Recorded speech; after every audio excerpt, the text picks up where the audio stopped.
要上台，今天电视带大家同步直播 live 到现场来听一下小英的最新演说。我们一起先来看一下。Ladies and gentlemen, good afternoon. It is a great honor to join you here on this very special occasion, the inaugural Berlin Freedom Conference. I want to begin by taking this opportunity to thank the Axel Springer Freedom Foundation, Visit Berlin, and the World Liberty Congress for the invitation to speak here. I'd also like to thank Kai Wagner, governing mayor of Berlin, for hosting us. Now, it is wonderful to be back in Germany after almost 15 years. It is great to come back here and be among so many like-minded friends and advocates of democracy. Now, many of you here have dedicated your lives and careers to defending democracy and its values. A lot of you have made tremendous sacrifices in pursuit of those values. Yet, you remain steadfast when faced with some of the most difficult challenges. It is an honor to be in the company of such courageous people who have been so persistent and determined in your efforts to make the world a better place. Berlin Freedom Week commemorates the fall of the Berlin Wall on the 9th of November 1989. 36 years later, this event is perhaps still the most striking symbol of democracy's victory over authoritarianism. I hope being here in Berlin at this conference can inspire us all to develop strategies to further secure what we worked so hard to achieve and hold so close to our hearts. The dissolution of the Soviet Union was a major turning point that allowed freedom to flourish in the former Eastern Bloc and beyond. And that freedom was accompanied by a new sense of hope and progress. In the wake of this wave of democratization, Taiwan made its own effort to join the democratic world. But our road to democracy was also not easy. It was preceded by decades of authoritarian rule. During that time, Taiwanese were sent to prisons for voicing dissent, and media freedom was limited. Despite this, the Taiwanese people did not give up hope, nor did they give up their democratic dreams. Eventually, their persistent efforts led to Taiwan's first democratic presidential election in 1996, and a period of democratic consolidation followed. Today, Taiwan is recognized as the world's freest and most vibrant democracy. However, as we celebrate and treasure the progress that Taiwan and so many other countries have made in past decades, the threats to democracy have also become even more severe. In recent years, for much of the world, democracy has been under increasing threat. Russia's full-scale invasion of Ukraine served as a wake-up call to all. And Europe has awakened to the extent of this threat, which after more than 3 years of war continues to grow. Russia has been attempting to test the boundaries of more European countries with incursions into their airspace and disruptions to critical infrastructure, such as undersea cables. In Europe, as in Asia, the authoritarian toolkit is very similar. Much of the destabilizing tactics Taiwan has faced in recent years tend to find their way to Europe eventually. We have seen this in the form of cognitive warfare and information manipulation, which are hard to identify and counter, but have long-lasting harmful consequences for democratic societies. These campaigns include disinformation, internet trolls, and media infiltration, all of which are no longer restricted by language barriers due to advances in AI technology. Through these methods, authoritarians attempt to take advantage of the free and open nature of democratic societies to interfere in elections and drive division, while eroding trust in government and in democracy. Now is the consequential time for democracies to reach out and adapt in order to keep our countries safe and our economies prosperous. The rules of engagement have changed, so our collective strategies must evolve with them. Making ourselves resilient in the face of authoritarian challenges is the key to our survival. In Taiwan, we know what resilience looks like. We understand all too well that the danger posed by those who seek to exploit democracy's imperfections. Now we're experiencing much intensified threats and intimidation almost on a daily basis.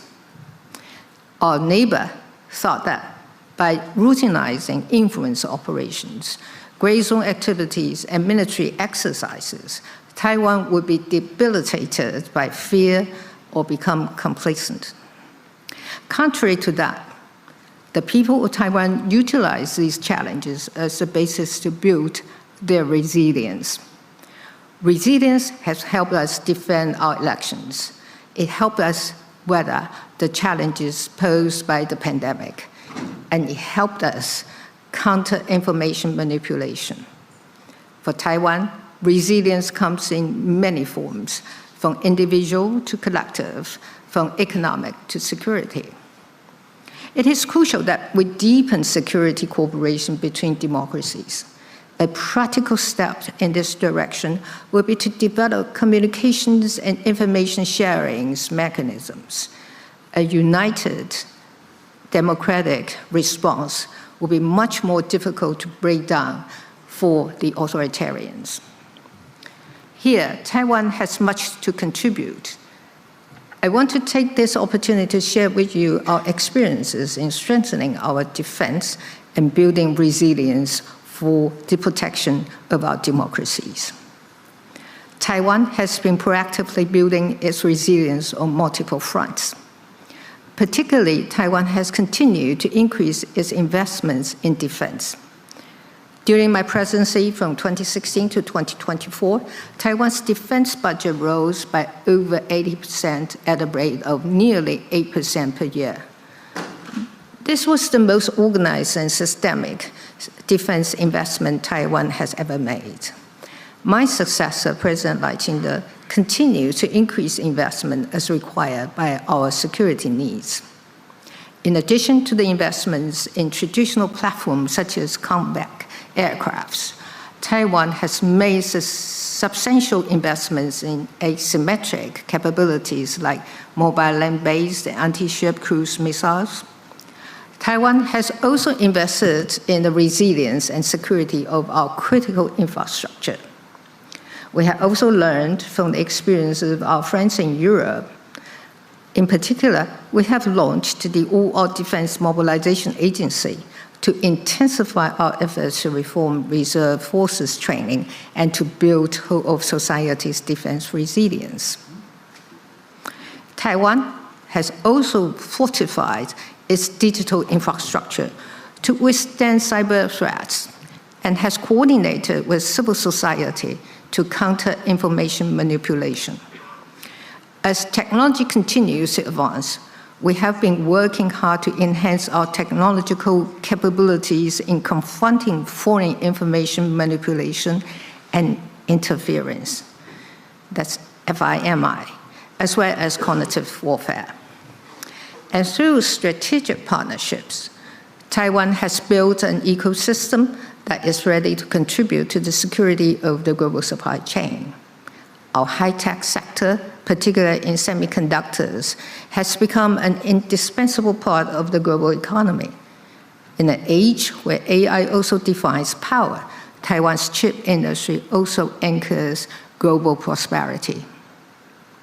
Now, it is such initiative that help Taiwan strengthen its defense and societal resilience in the face of threats. Taiwan is willing to share its experience. We are also willing to bear our share of burden and do not take our security partners' support for granted. The efforts we have made are more than defending our homeland. They also represent Taiwan's contribution to regional stability and the security of democracy globally. Regional stability and global security, of course, are a joint responsibility which requires joint efforts. Like-minded countries, no matter how near or far, can contribute by using their voices to promote peace and stability in the Indo-Pacific region. Taking a clear and united stand in support of Taiwan's security is in itself a meaningful form of deterrence against authoritarian expansion. Taiwan is appreciative of the statement made by the G7, the European Union, the US, and German Bundestag in recent years, as such statements have demonstrated the international community's deep concern and desire for stability in the Taiwan Strait. Statements like these tell Beijing that Taiwan is not alone and show the Taiwanese people that they have support. While today, Taiwan is on the front lines of the defense of democracy. Tomorrow, it could be any one of us. Increasing collaboration to strengthen our defense should be a priority for all democracies, so that our security and democratic way of life can be assured for generations to come. Today's conference is a meaningful step forward towards realizing greater cooperation among people and organizations in our endeavor to build stronger support for freedom and democracy. Just like the fall of the Berlin Wall brought the German people together as a stronger democratic force, I hope Berlin Freedom Week sets us on the course to build a stronger and more unified international democratic community. Taiwan and all those that share our values have a key role to play in ensuring that democracy prevails. While it may seem like we are faced with unprecedented challenges, I'm confident that by working together, we will create a bright future for free societies.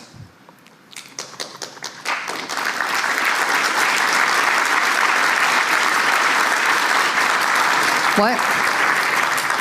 I have not done my speech yet. You still have 2 minutes. You still have 2 minutes. Well, I have 2 minutes left. Lastly, I would like to thank all the organizers for putting together an inspiring week of events. I wish each of you a fulfilling Berlin Freedom Week and even greater motivation in your work to promote freedom and democracy. And thank you. Sorry, I didn't mean to cut you short. Thank you so much. Thank you, Madam President.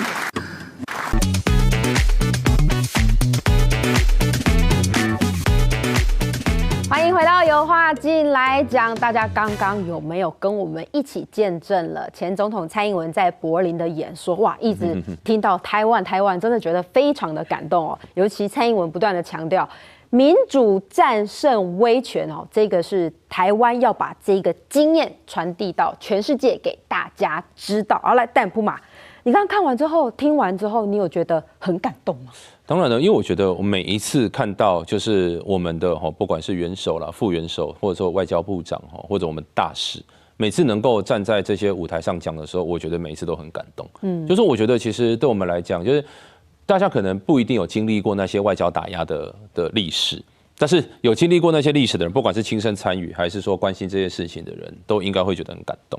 那而且我觉得刚刚就是那个蔡总统，他在讲这一个的过程当中，其实他也先比较了这一个德国跟台湾的历史，我觉得这很重要，因为其实对于在下面聆听的人来说，因为他毕竟是柏林周嘛，因为他刚好提到他是 Berlin Week， 对，他是一整个这样的一个活动。那在这个 Berlin Week 里面，他说他未来希望他成为一个自由这个人权大家的一个共同的一个 platform。但是你一开始他也是先讲了，因为他最主要是在纪念这个柏林围墙倒塌过了36年，那所以呢，他先讲了以后呢，然后就切到了台湾的历史。那小英总统呢，他切台湾的历史是切96年的这一个总统直选，我觉得这也是蛮多我们在台湾的历史学家这个认知的时间点，因为你总统直选嘛，那直选了之后呢，它是一个新的这个民主的展现。然后他再来就说，但是不管是德国还是台湾，我们好不容易都有一个时期，然后我们进入了民主之后。但我们同时都遇到了民主的威胁。对，那这很重要，为什么？因为你这个才可以让听众觉得说，不是只有台湾的事情而已，这是大家的事情。我们大家都是在某一个时期进入了民主。那年份可能不一样但是都是在前后那几年。然后呢，但是我们共同面临了民主的威胁。那共同面临民主的威胁，到底内容是什么？你就会发现这一次小英总统讲了非常多跟资讯操作有关的。大家刚刚应该听到有一个名词叫 FIMI， 就 FIMI。FIMI 其实呢，就是我自己那个在做研究的时候比较少用 FIMI， 但 FIMI 是欧盟很爱用的。欧盟非常爱用 FIMI 这个框架，就 Foreign Interference 的这一些这个架构。那他用了这一个欧盟在用的这个框架去介绍了，你看他刚刚有讲 cognitive warfare 嘛，有讲认知作战啊 ，information manipulation 啊，就是我们常常在讲资讯作战，也就是我们刚刚节目前面1个小时讲的那些东西。那他就去讲了这些，说我们都共同遇到这些资讯的操作，所以而他们最终的目的都是要打击大家对民主的信任。所以他的其实很关键的地方就是在于说，我们两边的民主信任这件事情都被集权国家做操作，对，然后我们现在都在反抗这件事。OK， 那他之前提到乌俄战争的时候，很多欧洲的国家也觉得对我们遇到这一个，但台湾更早遇到，所以这就是为什么台湾能够贡献给大家，所以小英就特别提到说台湾的经验。所以他提到了 resilience 的部分，提到我们数位世界对抗的部分，提到我们国防预算的增加，然后这些都是我们在对抗的方式。然后我觉得大家一定会很好奇，为什么要特别提到国防预算？为什么要提到 supply chain？我跟大家讲，就是乌俄战争完了以后，大家都一直会发现无人机超重要。对，然后乌克兰一天到晚就说他们无人机也是一直在进展。那无人机很重要这件事情，但问题是我们如果以后大家不管是哪个国家要用无人机作战，我们不能用中国的无人机啊，因为中国可能是下一个大家的威胁嘛。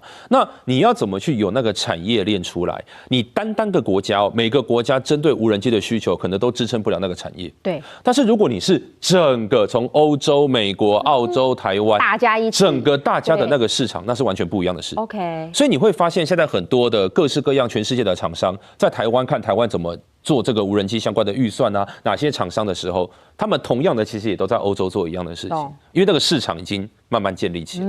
所以在这件事情在欧洲提其实是至关重要的。那当然还是其他的，就是刚刚讲的价值的同盟我们的韧性的建立，他刚刚也提到我们现在有这个韧性委员会然后我们对于数位世界，我们怎么去抵抗这个 disinformation， 他说台湾都是跟大家站在一起，然后就能够分享。所以我觉得，因为我们是听众，跟那些人是听众是完全不一样的感受。那大家要知道，他讲给的是那一些听众听，所以要怎么让那些听众可以 relate， 然后觉得是重要的，这就是外交的关键我觉得这就是小英厉害的地方。我觉得你今天刻意穿的那个台湾的 T 恤来，真的是心机很重呢。时间关系，先休息一下，稍后马上回来。欢迎收看《有话进来讲》，我们确实是加班进来讲，今天一路 on 到10点 live， 立法委员沈伯洋铺马也在这里陪着大家。好，刚刚呢跟着大家一起全程看完了前总统蔡英文在柏林的演说，大家都说好感动但是呢，要去看的是呢，台湾现在从这个萧美琴到了欧洲议会，然后再到前总统蔡英文刚刚踏进了柏林发表演说呢，我看这边自由时报有一个新闻他是怎么分析？他说，从萧美琴、蔡英文接力访问欧洲看起来像是2场独立的行程，但是其实它是同一条战略轴线的延伸，充分展现了国安跟外交团队的高效分工跟高度默契。从行前规划的保密、接待规格的交涉、安全工作的安排，同时必须掌握中国的军事动态，因为中国它真的会一直不断的来想办法，不到最后一刻，他都不会放弃要阻止你，对不对？对，他一定会做骚扰然后可能甚至煽动民众，他们也喜欢煽动民众抗议或者说用骇客入侵的方式，又或者说我讲的像无人机的干扰，他其实有太多事情可以做。对，那我觉得这个外交团队能够这样运作，这不是短时间能够做到的事。我们的外交团队是累积了那么多年的经验，然后呢才会知道说那个 mega 在哪里。所以真的就是，当然我们的部长，我们的国安会大家给他掌声，但是就是这个里面工作的同仁大家一定要给他们掌声，而且大家不要忘记他们做这些事情是在有限的预算下做的。对哈，他们是在有限的预算。又回过头来讲预算，很多外交部之前有些预算是到年终的时候就已经快要没有了。所以我觉得对这一个外交的同仁来讲他们我刚刚一直提到他们长时间的这一个工时。然后你看要做这些事情，他是一定是24小时待命，我相信。没错。那现在有一些外馆，甚至遇到缺都还没有办法补的时候，大家一定要希望今年在审预算的时候，希望多给我们外交人员机会。那现在我知道嘉龙部长在推这个总和外交，那当然你说这个总和外交里面每一个部会要怎么去做配合，那这个配合的机制是什么？当然我们还是可以去好好的审查，因为这是我们立法委员的工作，但是要让大家知道。外交工作不是一蹴可及，所以你现在有这样的预算做这样的事情，有可能成效要到3年以后。对，当然人会觉得说那个以后到底干我什么事？很多人会只看短期的利益，但是不要忘记，我们今天看到这件事情是大家累积了至少10年以上的功力才有办法做到。从这一次非洲猪瘟，大家都在说，卢秀燕要是早一点，在他刚上任的时候就把厨余弄好。不是就不会有现在这些事情吗？所以那时候大家都说，你要当一个首长，甚至当一个领导人，那个眼光要放长远，有多重要啊！但是我看到驻美代表于大雷突然在这个小英到德国柏林之后呢，放出一个消息，叫做呢，蔡英文访问美国指日可待啊！如果台湾的前总统可以访问美国，这个是不是真的也是外交突破？这个当然是好。但是就是我觉得这种事情，我们大家都是先可以做，不要说。对，外交其实就是做，但是不说。然后一旦做了之后，大家说原来这样子。懂了。这样当然还是比较，我觉得啦，因为对中国来讲，中国能够干预的方式很多，而且中国我觉得经此一役了，我觉得中国一定要有新的动作了。没错。对我只是说，你有新的动作的时候你就不要再找我了，因为台湾人民已经麻痹了，你找我那个新闻性已经越来越低，台湾人没有反应。对，找一下陈柏惟，大家只会笑说，极力推荐，笑死人了。陈柏惟不是好坐在这里？还有王一川有一次不是也被说这一个是台独分子吗？对没有后续，对，所以我在极力推荐。你看现在我们当红炸子鸡就是王一川，所以而且他们根本不知道那个对台湾人来说是荣誉榜，好吗？对，大家都很期待你们对他们的惩戒，好不好？所以呢，这个拜托不要让荣耀都在我一个人的身上，这样我会变成没有朋友。不要让他们孤单。好，时间关系再休息一下，马上回来。